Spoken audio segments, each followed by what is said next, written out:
Today we're talking about budrot and mold and some of the pesky fungal diseases that you can face during your cannabis growth journey. And we're going to be looking basically at 4 different products today that we utilize or have started using over the last sort of grow season and last couple grows. I'm joined today by Luke, who's going to be giving us his expert opinions and joining me in the discussion. I think mold and budrot, especially this time of the year, coming to the end of the outdoor season, is a big issue. We saw it in the indoor space recently, trying to push the stuff a little bit long, or maybe just trying to hope for those, that final little bit of THC to develop.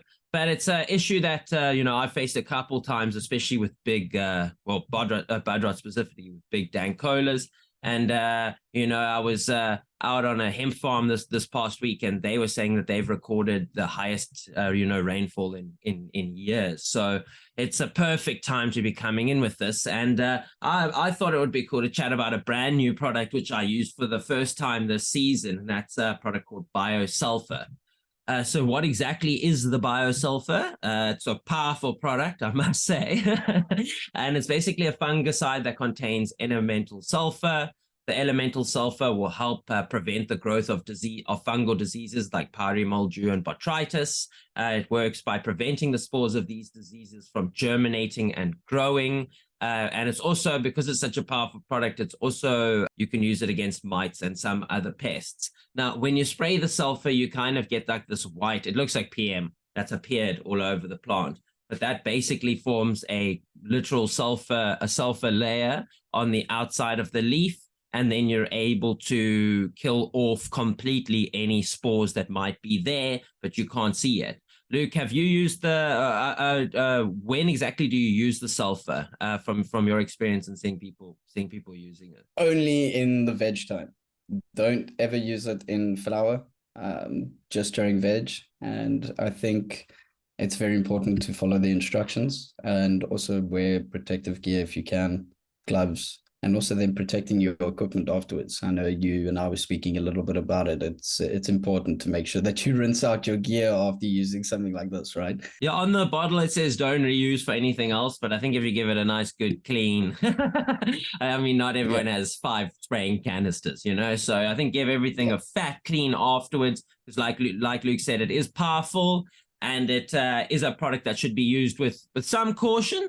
But it's organic in the sense that it's an element, and it is super powerful, and it will just help you. It will give you the peace of mind that at the end of your veg period, there is no traces of any kinds of powdery mildew or botrytis, and then you can start to move into some of the biologicals. Yeah, for sure, 100%. And I also think that something that goes with this is a product called the BioTriCode. Now, it's not necessarily there to assist in with pests, or sorry, it does help with pests, but with mold and stuff like that. It's a biological insecticide that contains the spores of the fungus Trichoderma harzianum. I don't know if I butchered that, but the fungus colonizes the root zone, and it creates like this beautiful protective barrier around the root zone. And it protects against all your soil-borne pests and diseases, so root aphids, thrips, pythium, etc., etc.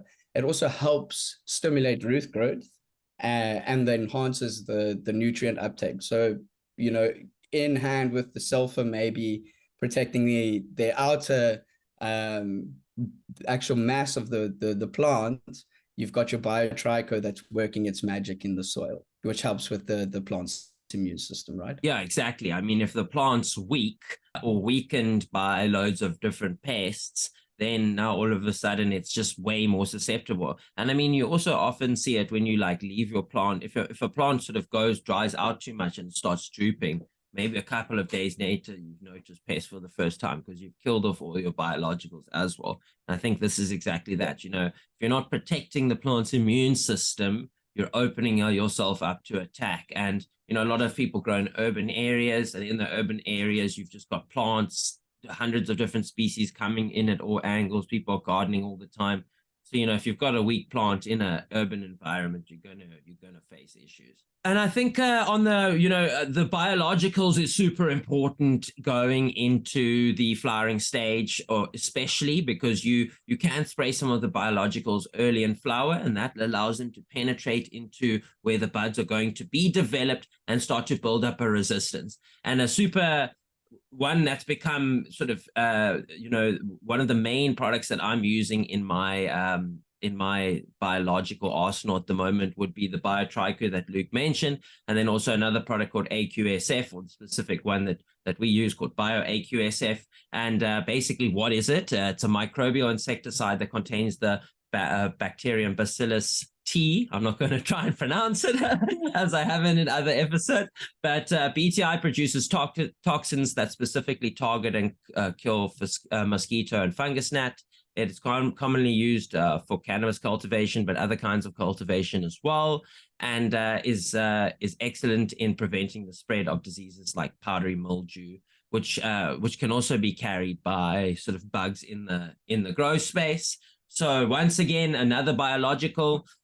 With both of these biologicals, I must just say the biologicals always work better as a preventative than a cure. Like if you're not building up your biologicals over time, a big sulfur spray, and then 3 to 5 weeks of now spraying every week with the biologicals, then they become strong and they build up a colony on the plant and in the substrate. If you're kind of facing an advanced level of powdery mildew, or if you've got Budrot, then they might help slow it down, but the powdery mildew is already sort of dominating that growth space, and then they don't seem to be as effective. So yeah, like IPM as you grow more becomes more and more important. I mean, we all slack off on it sometimes, especially if you've got a lot going on, but it actually shouldn't be something that you slack off on. It's as important as watering.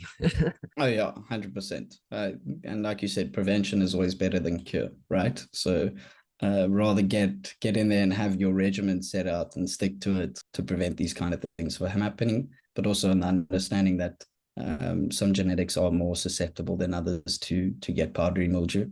So yeah, that does happen. But what you can use as well, it's a copper count N.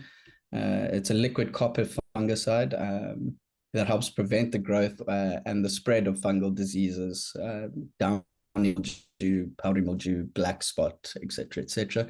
It works by creating this protective barrier on the surface of the plant, which makes it very, very difficult for fungal spores to germinate and infect the plant. Then again, I also wouldn't use this in your flower stages. Rather stick with your biologicals if you can, and use this prior in your vegetative state. I don't know what your experiences have been with that, Dean. So more experience with the copper count than the sulfur. I think the copper and the sulfur are similar products in the stages that you use them in the vegetative period. But I have more experience with the copper than the sulfur, like I said. I have a feeling the sulfur is a better product between the two. But it also depends on what you guys have access to, where you are and who you shop with and stuff like that. And then I mean, just in closing, these aren't all the products that we use. I really like the synergistic microbes. We're getting some microbes into some IPM. That also helps with building up the bit of resistance. I also really like the wetting agent, the Jadam wetting agent, which according to the white papers, it's not proven to kill powdery PM specifically, but I have seen it sort of seem to help sort of wash it off or control a bit of growth if you do have it kind of appearing. Doesn't mix well with copper though, I must say. It forms this like sludge that you got to basically throw away your spray bottle afterwards. And then I also really like the EcoBuzz range of products. We've got our Disease Pro. We've got our Pest Pro, which are very similar to the BioTrico, AQSF. So for me, the having a sort of powerful product in the veg stage and then going into your flowering stage and trying to build up a bit of resistance would basically be my strategy. Luke, do you have any final notes for anyone listening? Yeah, I think, look, Going and having your regiment, following your regiment for the powdery mildew and pests is essential. You need to stick with it. In terms of bud rot, though, it's a little bit more tricky. We experienced 2 or 3 heads with bud rot in our space recently, and that we you lose a couple of heads, you open them up, you have a look, you've got to investigate, and you can't consume that at all either. So dangerous. you got to be careful. Watch out for it.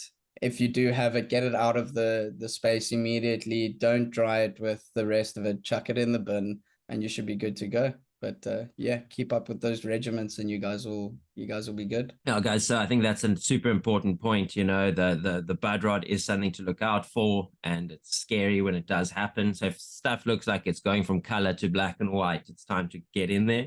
But it generally, if you've got super dank big nugs that you haven't also grown a load of, it might be susceptible. And guys, we didn't chat anything about sort of environmentals and stuff like that today. This was specifically a product episode.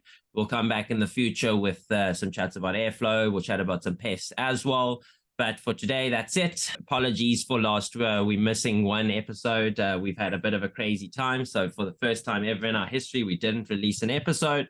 But we've got loads of cool content coming out. We've got loads of cool podcasts. We'll see Andy back relatively soon as well. So, guys, we appreciate the support as always. And until next time, peace out, guys. Peace.